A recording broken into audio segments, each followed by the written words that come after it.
जय हिंद फ्रेंड। परीक्षा विज्ञान में आपका स्वागत है। चलिए आज का तीसरा सेशन स्टार्ट करते हैं, जो कि बहुत ही इम्पोर्टेंट क्वेश्चन है सभी प्रतियोगी परीक्षा के लिए, खासकर दरोगा के लिए। ये एनसीईआरटी बेस्ड क्वेश्चन है। चलिए पहला क्वेश्चन बहुत ही इम्पोर्टेंट क्वेश्चन है राष्ट्रपति से। आप इतना याद रखिए कि राष्ट्रपति आप पढ़ लीजिए अच्छे से। राष्ट्रपति से एक क्वेश्चन फिक्स है दरोगा में आना। चलिए राष्ट्रपति से देखते हैं कैसा क्वेश्चन ये है। क्वेश्चन है, राष्ट्रपति के महाभियोग की प्रक्रिया में कौन भाग नहीं लेता है? कौन भाग नहीं लेता है? तो आपको करना क्या है, कौन भाग नहीं लेता है ये बताना है। ऑप्शन ए संसद के मनोनीत सदस्य, ऑप्शन बी संसद के निर्वाचित सदस्य, ऑप्शन सी विधानसभा के निर्वाचित सदस्य, या केवल एक। इसमें से कौन सा आंसर होगा? महाभियोग में कौन भाग नहीं लेता है? नहीं लेता है। इसका सही आंसर हो जाएगा ऑप्शन सी, यानी केवल विधानसभा के निर्वाचित सदस्य भाग नहीं लेते हैं। महाभियोग प्रक्रिया में संसद के मनोनीत सदस्य भाग लेते हैं? हाँ लेते हैं। निर्वाचित सदस्य भाग लेते हैं? हाँ लेते हैं। आपको याद रखना है कि संसद के, चाहे लोकसभा हो या राज्यसभा हो, के मनोनीत हो या निर्वाचित हो, दोनों सदस्य भाग लेते हैं। इसमें विधानसभा का कोई रोल नहीं होता है। ठीक है। महाभियोग की अगर हम बात करते हैं तो महाभियोग आर्टिकल कौन सा आर्टिकल में है? आर्टिकल 61 में। 61 में महाभियोग की प्रक्रिया लिया गया है। 61 में अगर हम बात करते हैं कि महाभियोग किस सदन में ला सकते हैं, लोकसभा या राज्यसभा, तो हम किसी भी सदन में, लोकसभा या राज्यसभा में महाभियोग हम क्या कर सकते हैं? ला सकते हैं। जिस भी सदन से लाएंगे, ध्यान से सुनिएगा, जिस भी सदन से लाएंगे उस सदन का कम से कम 1/4 सदस्य का हस्ताक्षर होना चाहिए। कितना होना चाहिए? 1/4 सदस्य का हस्ताक्षर। 1/4 सदस्य का हस्ताक्षर होना चाहिए। मान के चलिए कि हम लोकसभा में लाए तो लोकसभा का 1/4 होना चाहिए हस्ताक्षर, तभी उस पर महाभियोग की प्रक्रिया लगाएंगे। अगर राज्यसभा से में लाए तो राज्यसभा का भी 1/4 सदस्य का हस्ताक्षर होना चाहिए, तभी महाभियोग लगा सकते हैं। उसके बाद 14 दिन पूर्व राष्ट्रपति को सूचना देना कि हम आप पर महाभियोग लगा रहे हैं। जब ऐसा हो जाता है लोकसभा या राज्यसभा में, मान के चलिए हम ला लिए, हस्ताक्षर करके महाभियोग लगा दिए, तो जिस सदन से लाए हैं उस सदन का 2/3, कितना? 2/3 बहुमत से पारित करके दूसरे सदन में भेजना है। यदि लोकसभा में लाए तो राज्यसभा में भेजेंगे, राज्यसभा में लाए तो लोकसभा में भेजेंगे।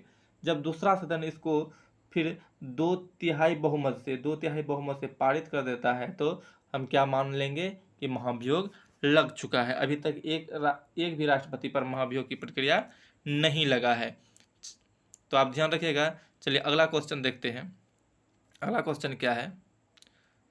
फिर राष्ट्रपति से है।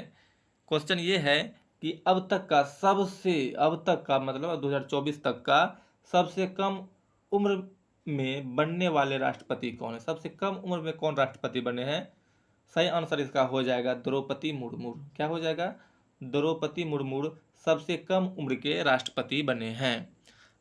अगर किसी को कन्फ्यूजन होगा नीलम संजीव रेड्डी का, तो नीलम संजीव रेड्डी पहले थे, अब उसका रिकॉर्ड तोड़ दिया है। नीलम संजीव रेड्डी 64 वर्ष 2 महीना 6 दिन में बने थे। 2 माह 6 दिन में बने थे।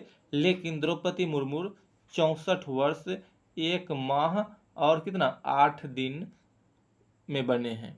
तो सबसे कम उम्र के कौन हो जाएंगे? द्रौपदी मुर्मू। द्रौपदी मुर्मू जी से आपको याद रखना है कि द्रौपदी मुर्मू कहाँ के हैं? उड़ीसा के हैं। द्रौपदी मुर्मू कहाँ के हैं? उड़ीसा के हैं। अगर बात करें उड़ीसा से कौन से राष्ट्रपति पहले बन चुके हैं? वीवी गिरी कहाँ के थे? उड़ीसा के थे। अगर बोले कि द्रौपदी मुर्मू पेशे से क्या थी? शिक्षिका भी थी। उसके बाद राष्ट्रपति बनने से पहले कहाँ की राज्यपाल थी? झारखंड। कहाँ की राज्यपाल थी? झारखंड की पहली महिला राज्यपाल थी। कौन? द्रौपदी मुर्मू जी।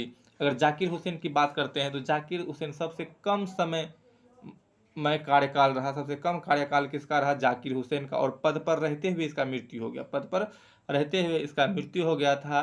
तो उसी के चलते पहला कार्यवाहक राष्ट्रपति बनाया गया था बीबी गिरी को। किसको बनाया गया था, बीबी गिरी को, और बीबी गिरी ने इस्तीफा दे दिया, राष्ट्रपति चुनाव पे खड़ा हुआ, राष्ट्रपति बन गया। चलिए अगला क्वेश्चन देखते हैं। अगला क्वेश्चन ये है, किस राज्य में देवसा पास दर्रा, कौन सा दर्रा, देवसा पास दर्रा है? Option Arunachal Pradesh, option B Himachal Pradesh, option C Uttarakhand, option D Sikkim. यानी किस राज्य में देवसा, कौन सा, देवसा पास दर्रा है? तो इसका सही आंसर क्या हो जाएगा, इसका सही आंसर होगा हिमाचल प्रदेश। हिमाचल प्रदेश में कौन सा दर्रा है, देवसा पास दर्रा है। अगर हम उत्तराखंड की बात करते हैं तो उत्तराखंड को देवभूमि कहा जाता है। क्या कहा जाता है, देवभूमि कहा जाता है किसको, उत्तराखंड को। अगर दर्रा की बात करते हैं तो दर्रा अरुणाचल प्रदेश में कौन सा दर्रा है, दीफू दर्रा है, दीफू दर्रा है, यांगयाप दर्रा है, नामग्याल दर्रा है, ये सभी दर्रा कहाँ, अरुणाचल प्रदेश में। सिक्किम में बात करें तो सिक्किम में कौन सा दर्रा है, सिक्किम में कौन सा दर्रा है, नाथुला दर्रा, कौन सा दर्रा है, नाथुला दर्रा, जेलेपला दर्रा, और जेलेपला दर्रा कहाँ है, सिक्किम में है। हिमाचल प्रदेश में कौन सा दर्रा है, देवसा पास तो हो गया, शिवकिला दर्रा भी हिमाचल प्रदेश में शिवकिला दर्रा है, और रोहितांग दर्रा भी है। चलिए अगला क्वेश्चन देखते हैं। अगला क्वेश्चन ये है कि किस राज्य या केंद्र शासित, किस राज्य या केंद्र शासित प्रदेश में राज्यसभा का प्रतिनिधित्व नहीं, बहुत ही इंपॉर्टेंट क्वेश्चन है कि किस राज्य में राज्यसभा का प्रतिनिधित्व यानी राज्यसभा का एक भी सीट नहीं है, वो कौन सा हो जाएगा? Option A Puducherry, option B Andaman Nicobar, option C Sikkim, option D Assam. क्या, कौन सा ऐसा राज्य केंद्र शासित प्रदेश जहां राज्यसभा का एक भी प्रतिनिधित्व नहीं है? सही आंसर इसका हो जाएगा अंडमान निकोबार। क्या हो जाएगा? अंडमान निकोबार में एक भी राज्यसभा का प्रतिनिधित्व नहीं है। अगर पुडुचेरी की बात करें तो पुडुचेरी में एक राज्यसभा सीट है, सिक्किम में एक राज्यसभा सीट है, और असम में 7 राज्यसभा सीट है। आपको चलिए 7 राज्यसभा का सीट भी याद करा देते हैं। देखिए 7 सिस्टर की अगर बात करते हैं तो असम को छोड़ करके, 7 सिस्टर में असम भी आता है, तो असम को छोड़ करके, क्योंकि असम में तो 7 है, असम में कितना है, 7 है, बाकी के 7 सिस्टर में कितना है राज्यसभा सीट, 1। तो आपको याद हो गया ना, अरुणाचल प्रदेश, नागालैंड, मेघालय, मिजोरम, त्रिपुरा, ये सभी में कितना है सीट राज्यसभा का, 1 है। फिर उधर पुडुचेरी में 1 है आपका, सिक्किम में 1 है आपका, जो छोटा छोटा राज्य है, जैसे गोवा हो गया, गोवा में भी राज्यसभा सीट 1 है। बिहार और पश्चिम बंगाल की अगर हम बात करेंगे, बिहार और पश्चिम बंगाल की अगर हम बात करेंगे तो बिहार और पश्चिम बंगाल में कितना है, 16 है। बिहार और पश्चिम बंगाल में राज्यसभा सीट कितना है, 16 है। अगर पूछ देगा आंध्र प्रदेश, मध्य प्रदेश और गुजरात, और गुजरात में कितना है, तो 11 है। ध्यान से सुनिएगा, यहाँ थोड़ा सा गिजबिट हो रहा है लिखने में, तो आपको सुन के ध्यान में रखना है कि आंध्र प्रदेश, मध्य प्रदेश, गुजरात, ये कहाँ कितना कितना है राज्यसभा सीट, वहाँ पर राज्यसभा सीट है 11।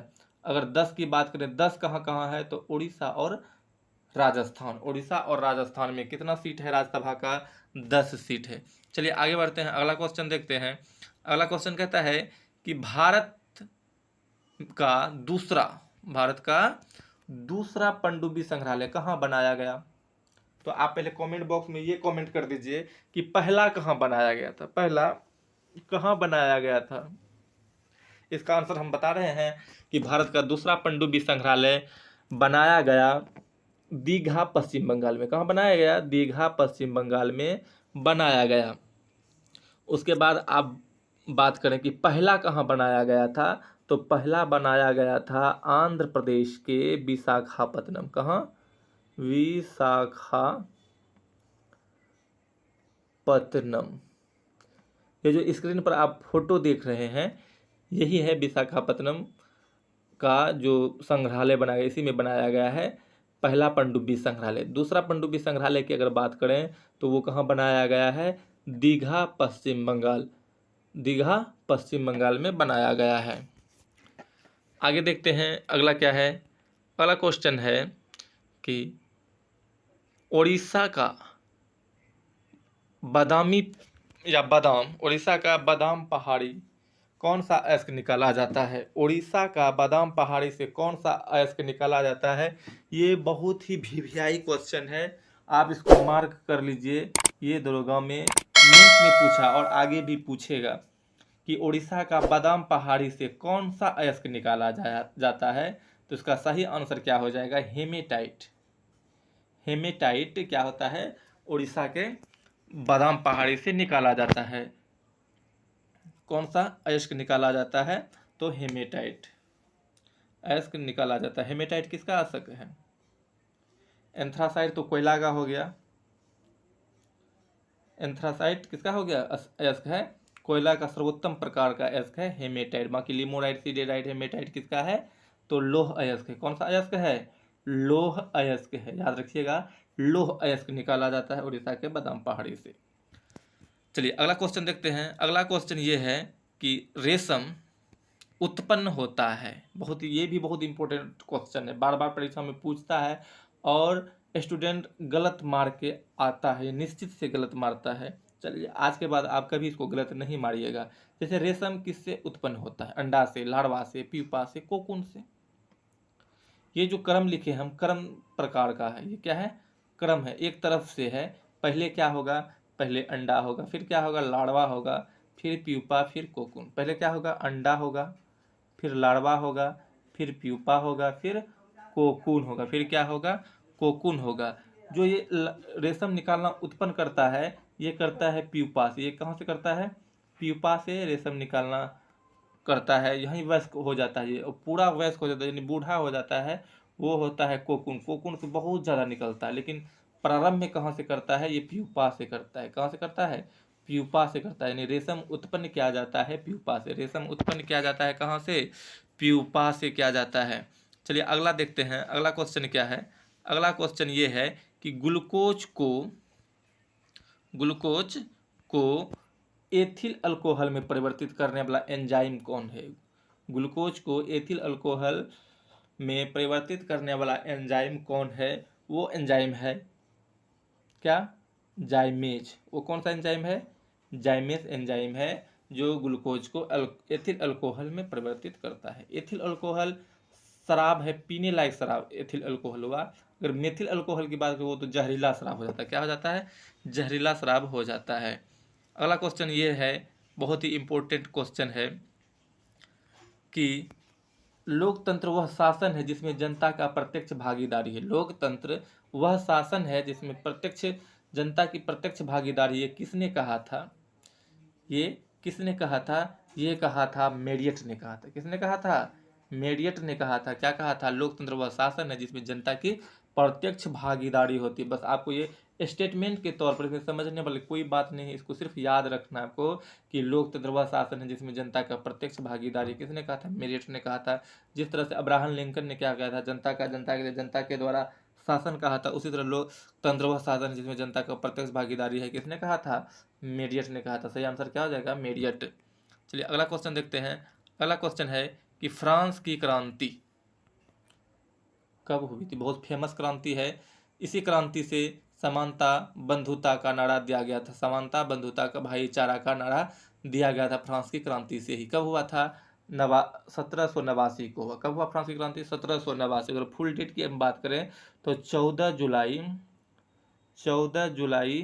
1789 को क्या हुआ था, फ्रांस की क्रांति हुआ था। इसी दिन बास्टिल का जेल था, एक प्रतीक था राजा का, जहां उस समय कैदियों को बंद करके रखता था।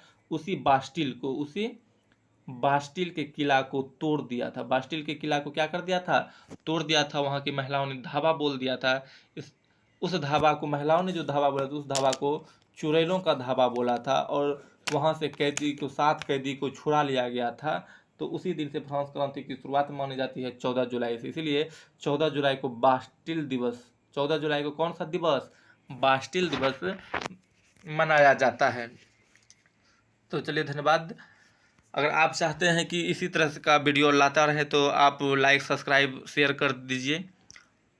अगर हाँ आप बोलिएगा इसमें, तो अगर टॉपिक वाइज किसी का टॉपिक वाइज अगर वीडियो देखना चाहते हैं तो आप बोलिए किस टॉपिक पर हमको वीडियो बनाना, उस टॉपिक पर आपको वीडियो बना कर अच्छे तरह से